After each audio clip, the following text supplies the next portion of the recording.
Hello and welcome to this ACCA video. If you're studying for the ACCA Strategic Business Leader exam, this video is aimed at you. My name's Sean Purcell and I have years of experience in helping students pass their ACCA exams. In this video, we're going to debrief question 1, and there are other videos in the series which will debrief the remaining questions. The aim of these videos is to give you some practical tips on how you might approach strategic business leader questions so as to gain exam confidence and maximise your success when attempting the real exam. Before we start looking at the question, I'm assuming that you've attempted the question and have a copy of the exam to hand.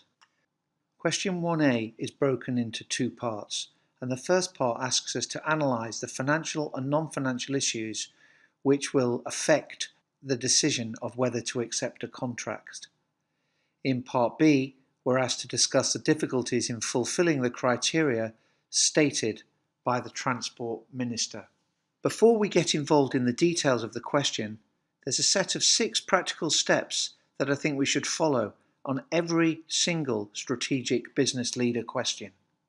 And they are: what role are we being asked to play? What format is the answer required in?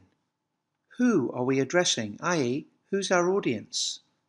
What verb's being used? What's it asking us to do? How many marks are being awarded? And what are the professional skills marks being awarded for?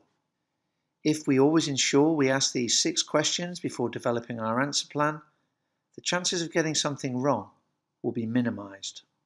Let's now look in more detail at the question and see how we can deal with the requirements. Let's look at question 1 in a bit more detail. As we can see, it's broken up into 2 parts, with both parts requiring a briefing paper. As with all questions, let's apply our 6 steps. So in Part A, who are we? What is our role? Well, we're a senior non-executive director. What format is required? We're required to produce a briefing paper.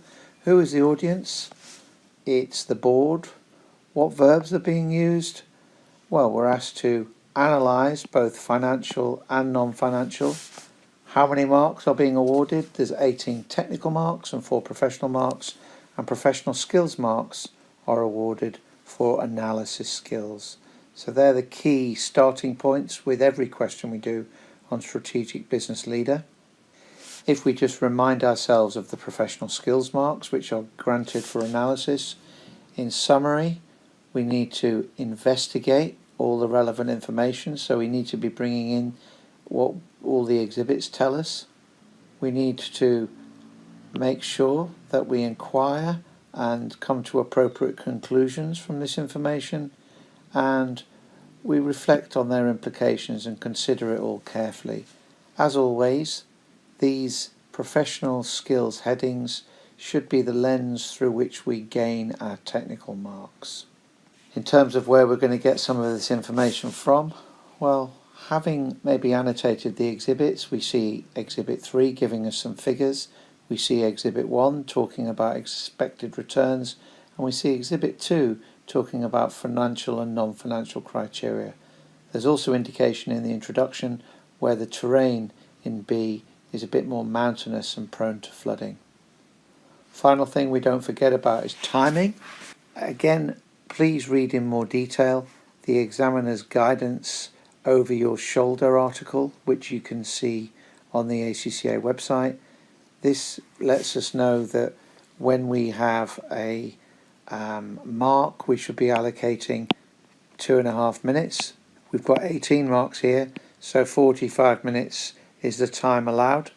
As that article explains, professional skills marks don't take up any time, but in order that our time is managed properly, please write down the time you start the question and the time you're due to finish it, so we don't go over on our time.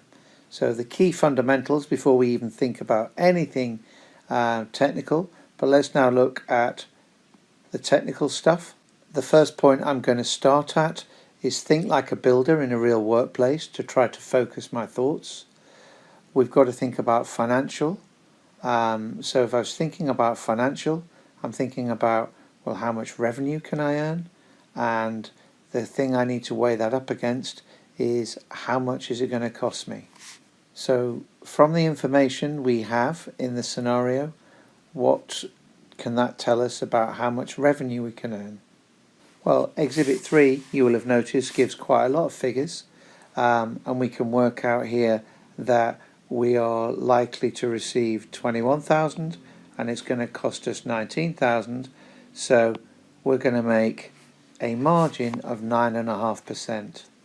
So it's important we put that in context, and the context we can put that in is in Exhibit 1. It talks about the minimum profit that management are likely to accept is of 8%. So 9.5% is clearly more than 8%, so that makes it quite financially attractive. And in Exhibit 2, we're given various information about the fact that it floods during the wet season, and that can cause delays. It could even make the road impassable. So all of these could have a major impact on the viability of the project and the reliability of the estimates. It talks about low price is important when choosing a contract. It talks about the job being done very efficiently, as short as possible. It also says the government will guarantee debt finance. Also, we, when undertaking the project, want to limit our environmental footprint. So quite a few points there that we could develop. So if I summarise some of those points and think about how they're going to affect the actual costs, well, we could think first of all about the terrain and how that could impact, subject to flooding. Also, the estimates were based on work we've done already, which is mainly been flat and dry. It talks about low price, but that could contrast to what value we can create for our shareholders. Positive is if we can rely on all the figures, the return is better than what the board would typically accept. However, we want to do things efficiently in a short time, but we want it done at a low price. That kind of is a bit in conflict, and to limit an environmental footprint is likely to cost quite a bit. Other things that we pick up from Exhibit 1 is that if any failure is a fundamental threat to the company, so we have to consider that. The future going concern of the organisation could be seriously jeopardised. Also, failure to maintain liquidity and meet loan repayments could also jeopardise the business, but maybe we can get some government finance. So quite a few points there just picking out of the case. Good students who would attempt this paper would make some sense out of all of the financials here, and if we look at each of these financials, it gives us when we're actually going to get paid, and this tells us the costs and when we're likely to incur them. So on the side here, I've put into those figures the actual outgoings and incomes, and we can see that actually for the whole of the project we're pretty much in negative cash position, so that's going to require funding. Only at the very end do we actually make our surplus. So there's 5 years of activity, or 4 years of activity rather, where money's coming in and money's coming out. There's serious risk there if some of those costs overrun, and because the project is based on a lot of uncertainty, the likelihood of that happening is quite high. So there's a scan and an annotation of the exhibits. Could we be inspired to get some more applied marks from our general knowledge from our studies? Well, I would suggest that maybe if we thought about external opportunities and threats, inspiration for that for me would be Pestel and Five Forces. So if I'm applying this in the context of the situation here, what do I see? Well, maybe in country B, what if the government became unstable? Maybe. But economically, it talks about all countries having the same currency. It's definitely a positive because we won't have any problems with hedging. But also on economic, if that country has economic issues such as inflation, that would have a major impact on all the costings we've done. What about the work ethic? What about the culture? Do they work to the same level and output?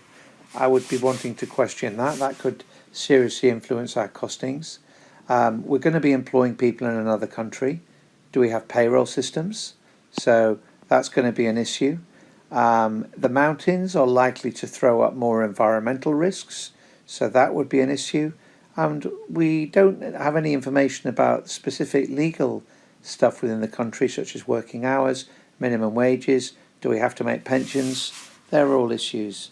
If we took the 5 forces, the main one I'm thinking on 5 forces would be suppliers of labour, construction people, engineers, suppliers of specialist plant and machinery for roads, and suppliers of raw materials such as tarmac. So lots of points there. We obviously don't need all of them, but hopefully that gives you some confidence that there's many things that we could use to help develop our answer. With regards to how many marks we need, you will be aware from examiner articles that most of the marking schemes will award up to 2 marks for each well-developed point. The examining team have also made it clear that to get any marks at all, you must do more than just state some knowledge or a point from the exhibit. Knowledge always needs to be applied in the context of the case, and points from exhibits need to be explained in terms of their relevance to the requirements. This is what the examining team were referring to in the 10 Things to Learn article available on the website, when it talked about the what and why. However, although there are up to 2 marks available, if I was being prudent, I would acknowledge that students are maybe not always able to develop their points into a 2-mark answer.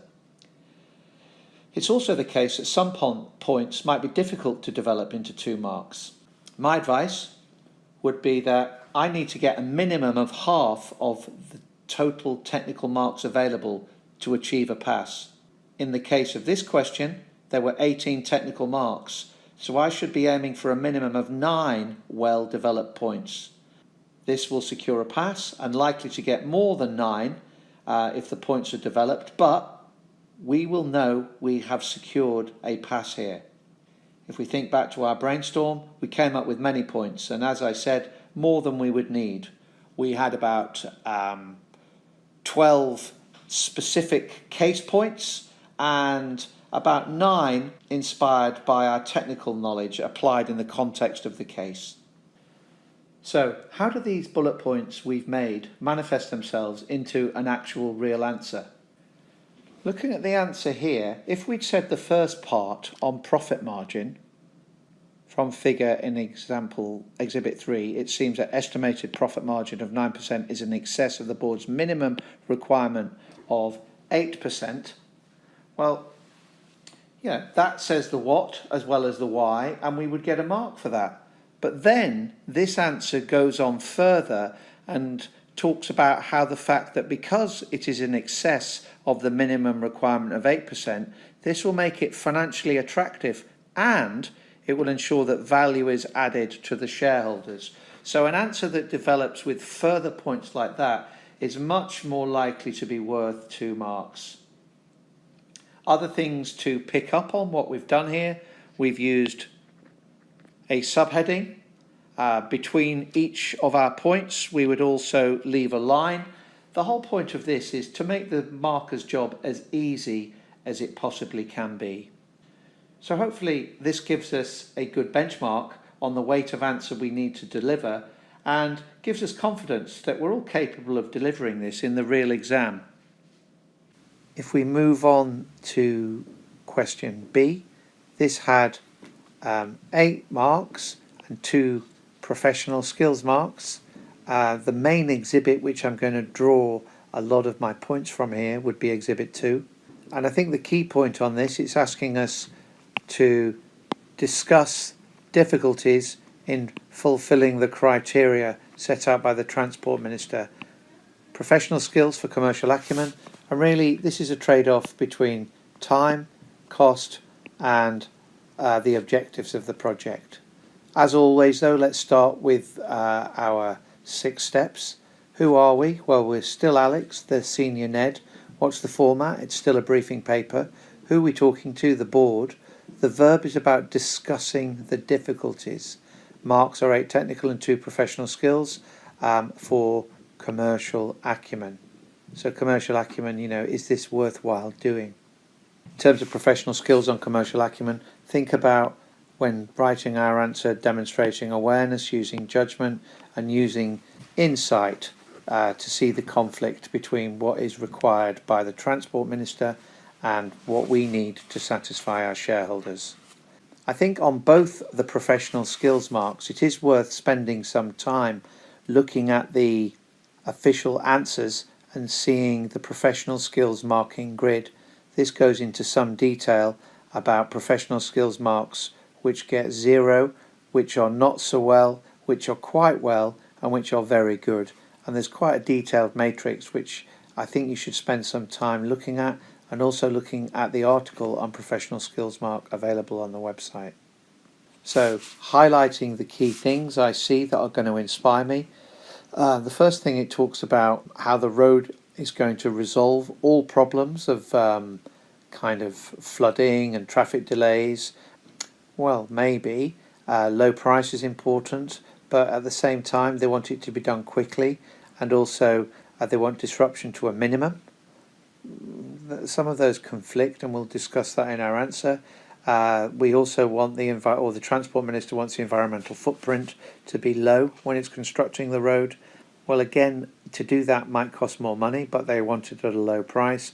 And they also believe that the new road will give a big boost to the country's economy and a lasting achievement of the government. I'm not sure we can put that down to just a road, and hopefully CC aren't judged on that. To give a quick summary of the ideas we identified from reading through the exhibits, we talked about low price, we talked about a short timescale, we talked about the new road helping economic development, and we talked about keeping disruption to a minimum. In terms of the marks, well, there are 8 technical marks we need to get if we want to get 100%, which obviously we don't, we only need half of those. And in line with the advice we gave to part A of this question, that we should try to ensure 4 good points, which would secure us a minimum of 4 marks, obviously as long as we mentioned the what and the why, as described in the 10 things to learn from the September exam article. And hopefully, if we were to expand a little further on some of these points, we would hopefully move them into a 2-mark point, pushing our answer into a very good pass score. How might these points then manifest themselves into an actual answer? Well, here is a sample of what we might have said, and the first thing to recognise here would be the fact that we use a subheading. Yep, we also leave a little bit of white space between our points. All of this obviously to make the job of the marker as easy as possible. In terms of what we did here in our answer, we clearly identified the difficulty in a subheading and talked about how the fact that the contract is going to be awarded on low price, and then contextualise this further by talking about how it will not provide sufficient return for shareholders and also allow for no cushion to cost overruns. So again, that kind of point is moving towards more of a 2-mark answer than a 1-mark answer because of the way in which we develop and give reason.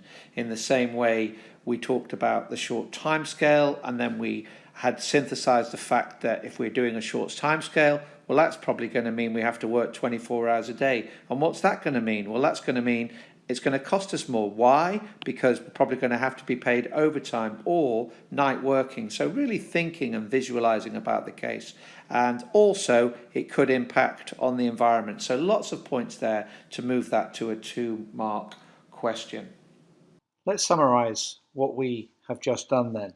First thing I think we need to realize is we can't ignore the financial information, and in this question, candidates could have scored highly on the financial issues relating to the contract by using a range of knowledge from their financial management studies. Therefore, as accountants, we must ensure we have a good grasp of all the key financial management issues affecting organisations, because it's highly likely we will have to draw on them when developing our answers. Also, although professional skills marks were being awarded for commercial acumen in question 1B, candidates who used skepticism to question the government objectives also were able to probably score more technical marks. So don't feel constrained by just one set of professional skills marks. As always, make sure that we are very strict in the control of our time. So we're writing start and finish, and we're doing the marks per minute. And we also write it down on the screen, and we also have a mark focus. So our answer is delivering the marks that we need to be gaining, and not just a general answer. It's an answer to gain the marks that are being awarded. Finally, this is one of a series of question debriefs, and you'll find lots of other fantastic resources to help you with your exam preparation at accaglobal.com. Have a look at the examiner's report and also the examiner's answer. However, remember that the examiner's answer is designed for tutorial purposes and is much more than you'd be expected to do as a student in the real exam. It's also worth having a look at the 10 things to learn from the September 2018 SBL exam paper. I hope you found this debrief useful, and I'd like to wish you all the very best in your future studies.